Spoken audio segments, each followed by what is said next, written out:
क्या आपको पता है कि देश के केंद्रीय विश्वविद्यालयों में ओबीसी और एसटी एससी समुदाय के 80% से ज्यादा प्रोफेसर के पद खाली पड़े हैं? क्या केवल ये कोई संयोग है या एक साजिश? क्या बहुजन समाज को जानबूझकर शिक्षा और रिसर्च से बाहर रखा जा रहा है? क्या ये न्यू इंडिया का नया जातिगत चेहरा है? राहुल गांधी ने भी इस पर मोदी सरकार को घेरा है और साफ साफ कहा है कि यह सिर्फ लापरवाही नहीं, एक सोची समझी साजिश है बहुजनों को शिक्षा, रिसर्च और नीतियों से बाहर रखने की। इसके अलावा आज कांग्रेस दिल्ली के तालकटोरा स्टेडियम में ओबीसी नेतृत्व भागीदारी न्याय सम्मेलन आयोजित कर रही है, जिससे कांग्रेस पिछड़ों की आवाज उठाएगी और राजनीतिक रूप से अगर दिखाएगी कि उसके साथ कौन खड़ा है, ओबीसी के साथ, पिछड़ों के साथ कौन खड़ा है। और अगर इस वर्ग ने समझ लिया तो मोदी सरकार की उल्टी गिनती शुरू हो जाएगी। नमस्कार, मैं हूं अंकुर और आप देख रहे हैं सत्य हिंदी का खास शो आशुतोष की पैनी नजर, जहां आशुतोष जी खबर की खबर लेकर असली खबर बताते हैं। अब इस कार्यक्रम की शुरुआत करें उससे पहले ये डेटा देख लेते हैं कि विश्वविद्यालयों में किसके कितने पद खाली हैं, ओबीसी, एसटी, एसटी के। देख लेते हैं पहले केंद्रीय विश्वविद्यालयों में जो प्रोफेसर के पद खाली पड़े हैं वो एसटी के हैं 83%, ओबीसी के 80% पद खाली पड़े हैं और एससी के भी 64% पद खाली हैं। 60 से सारे ऊपर, 80 से लगभग दो तो ऊपर हैं ही। अगला देखते हैं एसोसिएट प्रोफेसर के अगर खाली पद देखें तो एसटी के 65%, ओबीसी के 69% यानी 69% और एससी के 51% पद खाली पड़े हैं। अगला देख लेते हैं। अब इस पर राहुल गांधी ने ट्वीट भी किया है, आरोप भी लगाया, जो कि मैंने भूमिका में बताया, वो भी आज कांग्रेस करने जा रही है। राहुल गांधी ने कहा यह एक सोची समझी साजिश है, शिक्षा, रिसर्च और नीति निर्माण में बहुजनों को बाहर रखने का एक षड्यंत्र है। उन्होंने ये भी और एक साथ में मांग भी की है। उन्होंने अपनी मांग, जो कि मैं छोटे में बताता हूं, लंबी मांग है उनकी। वो कह रहे हैं सभी रिक्त पदों को तुरंत भरो, बहुजनों को उनका हक चाहिए, मनुवादी बहिष्कार नहीं चाहिए। इसके अलावा और सवाल खड़े होते हैं, उन्होंने भी कहा, राहुल गांधी ने भी कहा, वो भी ग्राफिक्स में नजर आएंगे। लेकिन उससे पहले आशुतोष जी से अब बात करते हैं। आशुतोष जी, ये डेटा, राहुल गांधी का आरोप, कांग्रेस का एक्टिव होना, और राहुल गांधी बहुत दिनों से एक्टिव है इस मामले पे, क्या कहेंगे आप पहले तो डेटा पे? देखिए, ये तो राहुल गांधी के दावे हैं। जाहिर सी बात है, इन जो डेटा है, इन डेटा की एक तरीके से दोबारा कंफर्मेशन करने की जरूरत है पत्रकार होने के नाते। लेकिन ये बात बहुत पुरानी बात है। आप सरकारी आंकड़े हैं तो। हाँ, सरकारी आंकड़े, लेकिन राहुल गांधी के थ्रू हैं। हम लोगों को उसको रिकन्फर्म करने की कोशिश करनी चाहिए। लेकिन एक तो बात संसद में सरकार ने बताया, उनके मंत्री ने बताया। ठीक है, फिर भी मुझे लगता है इसको रिकन्फर्म करने की जरूरत है। मेरा स्पष्ट तौर पे ये मानना यह है कि इस तरीके की बातें पिछले आज से नहीं बल्कि कई दशकों से ये बातें कही जा रही हैं कि जो सरकारी नौकरियों के अंदर जो एससी एसटी का कोटा है, जो बाकी लोगों के कोटे हैं, उसको भरने की कोशिश नहीं की जाती है।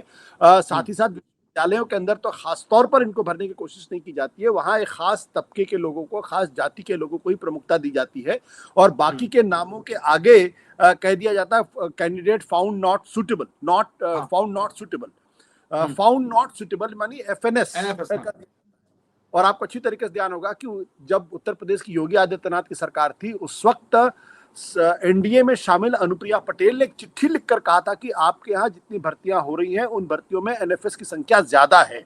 तो बिल्कुल खुद राहुल गांधी का नहीं, बल्कि अगर आप देखें तो सरकार के साथ जुड़ी हुई दूसरी पार्टियां जो दलितों पिछड़ों की राजनीति करती हैं, उनके अंदर भी इस बात को लेकर बेचैनी है, चिंता है कि जो दलितों पिछड़ों के जो कोटे हैं उसको नहीं भरा जाता है और वहां पे वो पद रिक्त के रिक्त रह जाते हैं।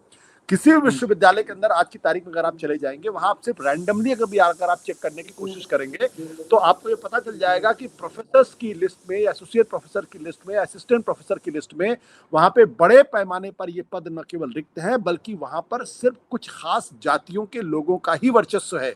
और ये आरोप बहुत गंभीरता के साथ लगाया जाता है कि कुछ खास जातियों के लोगों को ही प्रोन्नति मिलती है, कुछ खास जाति के लोगों को ही जो है वहां पे उनकी नियुक्तियां होती हैं और बाकी पदों पर ये कह दिया जाता है कि कैंडिडेट फाउंड नॉट सुटेबल। तो राहुल गांधी का ये आरोप है, इसका एक पक्ष ये है। दूसरा पक्ष जो है वो बहुत स्पष्ट है कि राहुल गांधी कर्नाटक चुनाव के बाद से लगातार ये कोशिश कर रहे हैं कि जो ओबीसी तबका है, जिसको अभी तक कांग्रेस पार्टी ने लंबे समय तक इग्नोर कर रखा था, उसको कांग्रेस पार्टी के साथ जोड़ने की कोशिश की जाए और उसके माध्यम से कांग्रेस पार्टी को एक नया जनाधार मिले। ओबीसी मतलब अदर बैकवर्ड, पिछड़ों का के तबके हाँ। तक आउटरीच करने की कोशिश है और उसको अपनी तरफ लाने की कोशिश की जा रही है। उनको ये साफ तौर पर मानना है कि अगर ये जब तक पिछड़े उनके साथ नहीं जुड़ेंगे तब तक कांग्रेस पार्टी अपने पुराने वैभव को प्राप्त नहीं कर सकती है। कांग्रेस की बात तो बाद में करेंगे। जो आपने कहा कि ये चला आ रहा है, ये क्यों किया जाता है, क्या सोच है इसके पीछे? अब तो बीजेपी की सरकार है, मोदी सरकार में अगर ऐसा हो रहा तो क्या सोच दिखाती है उनकी? नहीं नहीं, ये सिर्फ नरेंद्र मोदी सरकार की दिक्कत नहीं है। अभी तक जितनी भी सरकारें आई हैं उन सरकारों की ये दिक्कत है। इनकी सरकार के अंदर ये स्थिति थोड़ी और बदतर हो गई होगी क्योंकि ये माना जाता है कि दरअसल नरेंद्र मोदी जी की जो सरकार है इसमें जो अपर कास्ट है उनका वर्चस्व बहुत ज्यादा है। अगर आप उत्तर प्रदेश के आंकड़े उठा कर देखेंगे सीएसडीएस की डेटा का तो आपको इस बात का अंदाजा हो जाएगा कि 80 से 90% अपर कास्ट जो है वो बीजेपी को वोट करता है।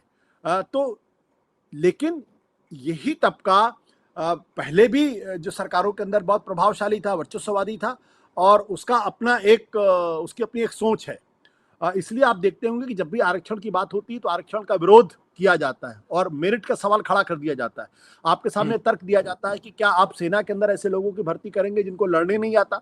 क्या आप ऐसे सर्जन से अपनी सर्जरी करवाएंगे जिनके अंदर मेरिट नहीं है? और फिर ये तर्क दिया जाता है कि दरअसल मेरिट के आधार पर लोग आते हैं, अगर आप उनकी अनदेखी करेंगे तो फिर आप सिस्टम को कमजोर कर रहे होते हैं और आप गैर मेरिट वालों को आगे बढ़ाएंगे तो फिर दिक्कतें पैदा होंगी। ये तर्क बार बार दिया जाता है। लेकिन इसका एक जो सामाजिक पहलू है वो ये है कि दरअसल एक बड़ा तबका जो हजारों साल से दलितों और पिछड़ों को बराबरी का दर्जा नहीं दे रहा है, आज भी उनको बराबरी का दर्जा देने में झिझकता है। इसलिए आप गांव में चले जाएंगे, छोटे कस्बों में चले जाएंगे तो इस तरीके की बहुत सारी खबरें मिलती हैं जहां किसी दलित को इसलिए पीट दिया गया क्योंकि वो घोड़ी पर चढ़ गया था अपनी शादी के लिए या उसने अपनी मूंछ बढ़ा ली थी। और यहाँ तक भी उदाहरण सामने है मध्य प्रदेश के जहाँ किसी दलित के मुंह में यहाँ तक कि पेशाब भी करके उसको सबक सिखाने की कोशिश की गई थी। मध्य प्रदेश। हाँ, ये एक जातिवाद का बड़ा प्रश्न है और जिसमें कुछ जातियां ऐसी हैं, बल्कि मैं जातियों को नहीं जिम्मेदार मानता। मेरा मानना है कि उन जातियों में कुछ ऐसे लोग हैं जो दरअसल इस तरीके का तिरस्कार करते हैं और इस तरीके का विभाजनकारी बातें करते हैं और वो आज भी दलितों और पिछड़ों को निम्नतर आंकने की कोशिश करते हैं। आपने कहा कि पहले की सरकारों में भी ऐसे आंकड़े तो थे, लेकिन अब इस सरकार में आंकड़े और अधिक बड़े हैं। प्रधानमंत्री तो ओबीसी हैं, वो खुद कहते हैं कि सबसे ओबीसी तो प्रधानमंत्री ही हैं। वो खुद बार बार बोलते हैं, रैलियों में बोलते हैं, संसद में बोलते हैं। तो फिर और वोटर भी मानते हैं ये बात, इसलिए ओबीसी और जो पिछड़ा समुदाय है उनके साथ तो पीछे लग गया है ना, उनका लगातार वोट देता है। तो फिर ये कैसा इसमें कोई देखिए, प्रधानमंत्री नरेंद्र मोदी जी पिछड़ी जाति से आते हैं, ये तो एक सच्चाई है। हाँ। लेकिन एक चीज और भी है कि उनके आने के बाद से भारतीय जनता पार्टी ने पिछड़ों दलितों के अंदर अपनी पहुंच बनाने की कोशिश भी की है। उत्तर प्रदेश जैसे इलाकों में जो जातियों में बटा हुआ समाज है और जातियों के आधार पर बहुत कुछ होता है, वहां भी अगर आप देखें तो बीजेपी के संगठन में बड़े पैमाने पर उलटफेर किए गए हैं। वहां पिछड़ों दलितों को बड़े पैमाने पर बड़े पद दिए गए हैं। पिछले दिनों जो राष्ट्रपति महोदय थे रामनाथ कोविंद, वो उत्तर प्रदेश से आते हैं, वो दलित थे। उसके बाद द्रौपदी मुर्मू को भी राष्ट्रपति बनाया गया जो आदिवासी समाज से आती हैं। तो नरेंद्र मोदी के आने के बाद से ये जातियों का संतुलन बढ़ाने की कोशिश की गई है और बिठाने की भी कोशिश की गई। लेकिन माइक्रो लेवल पे जब आप देखते हैं तो माइक्रो लेवल पे आज भी बीजेपी की सत्ता में 40 से 50% से ज्यादा लोग जो हैं वो उच्च जातियों के लोग हैं और सत्ता के तमाम जो प्रतिष्ठान है वहां पर आज भी उनका ही एक तरीके का कब्जा है। तो ये लोग अपने अपने स्तर पर, उसमें से जो ऐसे लोग हैं जो वाकई में जातिवाद में यकीन रखते हैं, वो आज भी अपने स्तर पर एक बड़े स्टम्बलिंग ब्लॉक की तरीके से काम करते हैं। इसीलिए प्रोफेसर की नियुक्ति में भी दिक्कत होती है, एसोसिएट प्रोफेसर की नियुक्तियों में भी दिक्कत आती है और दलितों और पिछड़ों की ये बड़ी शिकायत है कि उनके साथ इंटरव्यू में भेदभाव किया जाता है और उनको जो है जिस तरीके से उनकी मेरिट भी होती तो भी उसको इग्नोर कर दिया जाता है, खास जातियों के लोगों को ही आगे बढ़ाया जाता है। ये बात बहुत बड़े पैमाने पर पिछड़ों दलितों के अंदर है कि उनकी मेरिट को इग्नोर कर दिया जाता है। इसमें आप देखिए कि डॉक्टर लक्ष्मण यादव एक बहुत बड़े उदाहरण है, जो गोल्ड मेडलिस्ट भी थे, पढ़े लिखे भी थे, 14 साल तक दिल्ली यूनिवर्सिटी में पढ़ाया भी था उन्होंने, वो एक लोकप्रिय अध्यापक भी थे। लेकिन जब उनकी नियुक्ति की बात आई तो उनको नियुक्त नहीं किया गया, उनसे कमतर किसी दूसरे लोगों की नियुक्तियां कर दी। तो ये भी एक बायस है इस पूरे सिस्टम के अंदर जो दलितों पिछड़ों के खिलाफ काम करता है। अब कांग्रेस पे आते हैं। राहुल गांधी तो ये मुद्दा बहुत दिनों से उठा रहे हैं, इसकी अपनी रैलियां भी करते हैं, बिहार से लेके बाकी देश में घूमे भी हैं, दलितों और आदिवासियों की आवाज उठाने उनके पास भी गए हैं। अब राहुल गांधी फिर ये कर रहे हैं, और कांग्रेस आज जो मैंने बताया कि वो सम्मेलन भी ओबीसी को लेकर कर रही है। अगर राहुल गांधी इस बात को, जो कि मैंने शुरुआत में कही कि जो वर्ग है पिछड़ा वर्ग, अगर वो समझा देते हैं, पहली बात तो ये कि समझा पाएंगे, लगातार मुद्दा तो उठा रहे, हालांकि उसका फर्क 2024 में दिखा था, उत्तर प्रदेश में ही दिख गया था। क्या समझा पाएंगे? और अगर समझा दिया तो नतीजा फिर आपको पता ही है क्या होगा। क्या कहेंगे आप इस पर? देखिए, जब आप कोई मुद्दा उठाते हैं तो उस मुद्दा उठाने का मतलब नहीं था कि आप स्वाभाविक तौर पर लोग आपके साथ जुड़ जाएंगे, कि मैं अचानक आज कोई मुद्दा उठाऊं और लोग मेरे साथ चलने लगे, खड़े होने लगे। ऐसा नहीं होता है, उसकी एक पूरी प्रक्रिया होती है। उस प्रक्रिया में लोगों को इस बात को यकीन दिलाना पड़ता है कि जो मुद्दे हम आपको उठा रहे हैं वो ईमानदारी के साथ आपके मुद्दे को उठा रहे हैं, आपके लिए हम वाकई में संघर्ष करेंगे। और फिर लंबे समय तक जब आप उठाते हैं उस मुद्दे को तो लोगों को लगता है कि हाँ, ये आदमी ईमानदार है और इसलिए जो हमारे मुद्दे उठा रहा है उनके साथ जुड़ने की कोशिश करनी चाहिए। महत्वपूर्ण सवाल इस बात को लेकर यह है कि ओबीसी तबके की पॉलिटिक्स कांग्रेस पार्टी ने कभी भी नहीं की थी। राम मनोहर लोहिया ने ओबीसी पॉलिटिक्स करने की कोशिश की थी, चरण सिंह ने ओबीसी पॉलिटिक्स करने की कोशिश की थी, साथ ही साथ देवीलाल जैसे लोगों ने भी ओबीसी पॉलिटिक्स करने की कोशिश की थी।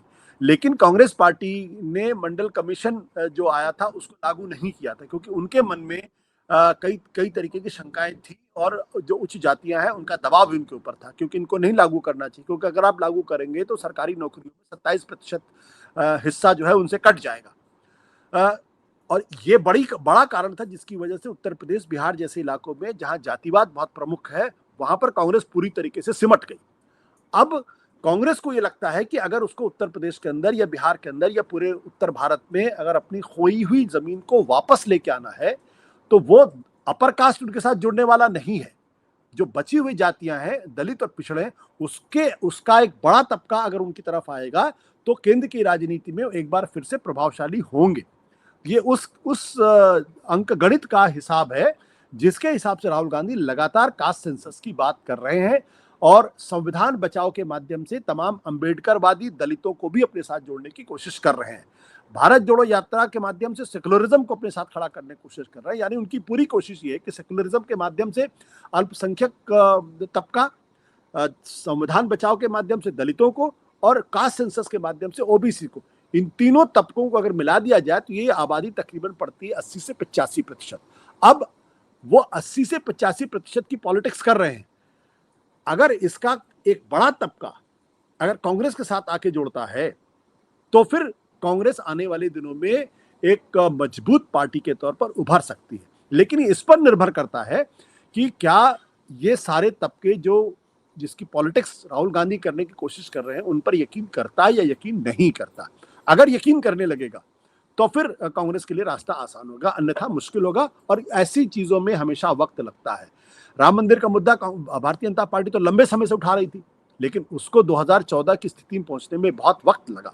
तो इसलिए मुद्दे उठाने मात्र से सारा सामाजिक आधार आपके साथ जुड़ जाएगा, ये इतनी आसान बात नहीं होती। बिल्कुल, आज नहीं तो कल अगर लंबे वक्त तक राहुल गांधी ये मुद्दा उठाते रहे तो कामयाबी तो मिलेगी।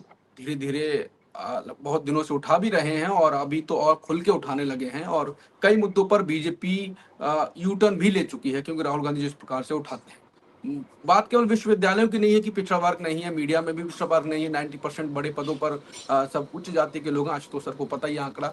लेकिन वो ये कि जो आंकड़े हैं ये संस्थागत एक प्रकार से धोखा भी है। अगर पिछड़ा वर्ग उच्च विश्वविद्यालय में नहीं होगा, ऊंचे पदों पर नहीं होगा, तो नीति निर्माण कौन करेगा? नीति निर्माण तो दूसरे लोग करेंगे, इसलिए उसको भुगतना पड़ेगा। कुल मिला के आज नहीं तो कल कांग्रेस अगर इस मुद्दे को उन तक पहुंचा पाती है तो नतीजा देखने को मिलेगा। नमस्कार।